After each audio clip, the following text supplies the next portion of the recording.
আমি বোকা সেজেছিলাম বলেই তুমি ঠকাতে পেরেছ। একবার সঠিকভাবে অঙ্ক কষেই দেখো না, কে জিতে গেল। কাউকে অবহেলা বা ঠকিয়ে তুমি হয়তো কিছুদিন ভালো থাকতে পারো, কিন্তু সারা জীবন ভালো থাকতে পারবে না।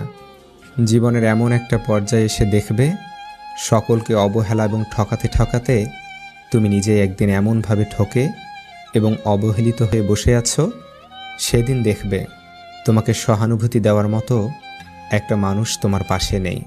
মনে রেখো, সময় সবার একরকম যায় না, সময় পরিবর্তনশীল। আজ তোমার সময় ভালো যাচ্ছে বলে ভাবছো এতদিনের পাশে থাকা মানুষটাকে তোমার আর দরকার নেই, তাহলে ভুল ভাবছো। ঘুরে ফিরে তোমারও খারাপ সময় আসবে, তখন ওই মানুষটাকেই তোমার আবারও দরকার পড়বে। জেনে রেখো, মানুষের প্রয়োজন কখনো ফুরোয় না, শুধু সময়ের ব্যবধানে মানুষের